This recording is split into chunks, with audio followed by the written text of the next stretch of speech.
Good Thursday afternoon. Thanks for joining us on Kare 11 News Now. I'm Chris Harabsky. Just in this afternoon, Todd Barnett can stay on as the Public Safety Commissioner in Minneapolis. The City Council failed to override Mayor Fry's veto of their rejection of Barnett's appointment. The rejection comes from several members of the council who criticized how Barnett's office handled big criminal cases, including the death of Mariah Samuels by her ex, David Wright. In a statement, Mayor Jacob Fry says, quote, Commissioner Barnett is the right leader for this job. We're going to work with the city council to make sure he can continue strengthening public safety in Minneapolis, end quote. Developing right now in the nation's capital, the Senate passing a blueprint to fund ICE through the rest of President Trump's term. 2 Republicans broke rank, ending with a 50-48 vote. Every Democrat opposed it, demanding reforms to ICE all along. This budget blueprint now heads to the House. Once it passes both chambers, congressional committees are going to write legislation that actually delivers the funding. President Trump has set a June 1st deadline to get it done, hoping to end the partial government shutdown that began back in February. New today, the Department of Homeland Security is quietly rolling back some controversial immigration enforcement policies. According to 2 DHS officials and immigration attorneys, ICE officers are being told to no longer enter homes without a judicial warrant. Officers are also not arresting as many people during immigration court proceedings. Right now, ICE arrests are down about 22% since their peak in December. That's according to federal data. Right now, the ship standoff in the Strait of Hormuz is leaving the key trade route effectively shut. Tehran attacking 3 commercial ships, seizing 2 of them on Wednesday, and they say that the U.S. naval blockade is a, quote, main obstacle in new peace talks. Molly Hunter is in Jerusalem with the latest. Today, Iran is flexing its control over that vital waterway, the Strait of Hormuz, where the conflict is absolutely focused, claiming to have collected its first tolls from ships transiting. Meanwhile, in Pakistan, Pakistani officials and American officials have met, apparently seeing positive progress out of that meeting, but there are still no public signs, no public hints that negotiations between Iran and the U.S. are in any way imminent. Now, Iran has released this very slick, very highly produced video. Take a look at this, that it claims shows the interception and seizure of 2 cargo ships, tracking a speedboat, flying the Iranian flag. You see that approaching a cargo ship, commandos in masks scaling the ship with a ladder and boarding it. Now, the White House says the attacks don't violate the president's newly extended ceasefire and don't threaten his blockade. Now, the U.S. has said that naval blockade is here to stay. The Iranians have said that as long as the U.S. naval blockade stays in place, they will not negotiate. Also happening today in Washington, Secretary of State Marco Rubio is hosting the second round of direct talks between Israel and Lebanon. That ceasefire almost a week old, and the Lebanese president has outlined his major goal, his main goal for those talks, and that is the withdrawal of Israeli troops from southern Lebanon. Molly Hunter, NBC News, Jerusalem. New today, the federal government is moving to reclassify marijuana. Acting Attorney General Todd Blanche signed an order this morning that would make it a Class 3 Schedule 3 drug. That's the same level as Tylenol with codeine or ketamine. Right now, marijuana is a Schedule 1 drug, like heroin and ecstasy, meaning the government doesn't feel there's any medicinal benefit to it. And they consider to have no medicinal use.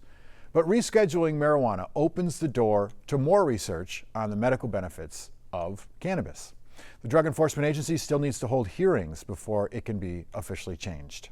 Also today, the Hennepin County Board is laying out their plan for HCMC, making sure the hospital avoids getting in financial trouble again. Right now, HCMC is facing a $50 million budget deficit and could close by June without help from lawmakers.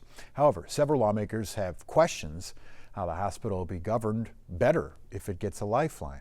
The board sharing a timeline for potential leadership changes, plus a review of their past leaders. Well, Best Buy just pulled a target. Best Buy CEO Kare announced that she is stepping aside slowly to help a longtime employee, Jason Bonfig, transition into that role. It is a similar succession plan to Target's, and tonight Kent Erdahl looked into what's driving this corporate churn. Wednesday's big change at Best Buy, which came with a roadmap for an in-house transition, certainly isn't new for Minnesota, or Wall Street. It is really the era of a CEO exodus. I think that we're seeing a lot of Fortune 500 companies have a major transition of senior leadership. Erica Dean is a professor of management at the University of St. Thomas Opus College of Business. She says many companies seem to put off that transition after all the uncertainty following the COVID pandemic. But many, especially in retail, are now realizing they can't wait anymore. The pace of change has been so accelerated. AI, of course, has magnified that times a million. Many leaders are in what we'd call a chaos fatigue, right? They're constantly adapting and there's something new around the corner and we have to be constantly learning. And so we're moving from that expert CEO to that agility of learning. Everything seems to be fraught with challenge. Brian Campbell is a leader at the Conference Board, a business-oriented think tank, which has tracked the rise in so-called CEO churn, but says companies like Target, Best Buy, and even Apple, which also just announced a CEO transition plan, are betting on a slow succession over a big splash in the stock market. There is continuity, and I think boards are particularly focused on that. Is part of that just the psychology of everything's chaos around, so keep things steady in-house? Yeah, I think that is part of it. You have people coming into the role who've been decades at the companies. So this is not to signal that there's going to be radical change. But at a time when Best Buy, like Target,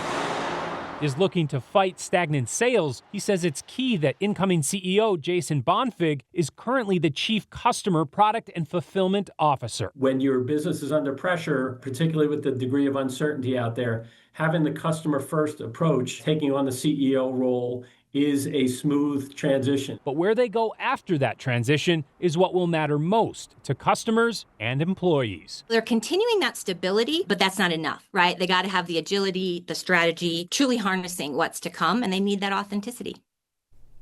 Kent Erdahl reporting there. Shares of Best Buy did fall after the announcement, which is similar to what happened when Target announced its transition plan last fall. But again, this is more about a smooth succession. Speaking of that, the plan is for Barry to step aside at the end of October, and she'll stick around as a strategic advisor for 6 months after that. Tough news coming out of western Wisconsin today. Polaris has announced it'll permanently shut down its Osceola facility. It's impacting nearly 200 workers. Here's what we know. The closure will happen in phases starting in July, with the plant expected to be fully shut down by January 31st, 2027. The first wave of layoffs, about 26 employees, set to begin about July 27th, with more cuts to follow in the months after. In total, 189 workers are expected to lose their jobs. Company officials have not released details on what will happen to the facility after closure. Right now, there are new developments in the criminal investigation tied to Zion Baptist Church after the state sued them over the alleged misuse of around $2.5 million taxpayer dollars. For the first time, the former DHS employee tied to the case is speaking out. Here's Lou Raguse. Former Department of Human Services employee Dana Nelson tells me she wanted to speak out in defense of Zion Baptist Church after the state filed a $2.4 million lawsuit. So you didn't leave DHS to go work for the church? No, absolutely not. Dana Nelson is the former DHS worker who, according to a legislative audit, managed the grant at Zion Baptist Church, then quit her job and became a consultant paid by Zion to profit from the mismanaged taxpayer money. The story sparked outrage. To me, that's criminal. It makes me sick to my stomach, to be honest. Yeah.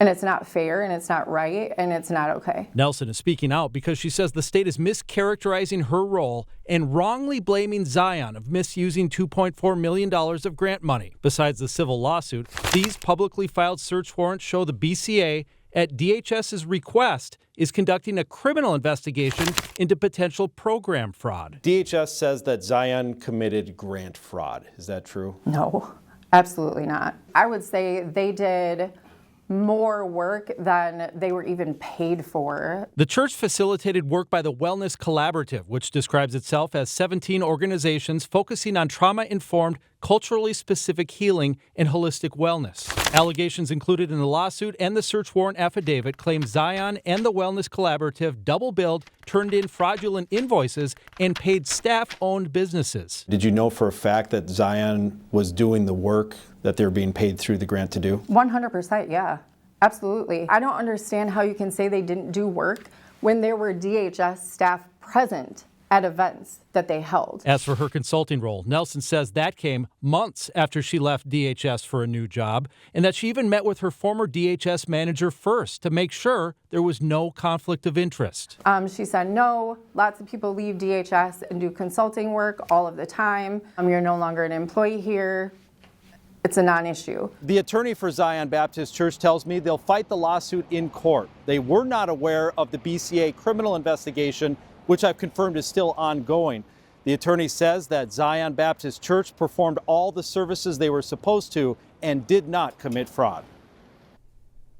Thank you, Lou. DHS did give Lou a statement, but the agency did not address the things that Dana Nelson said in the interview. Some sad news for music fans. Organizers say the Basilica block party is not coming back.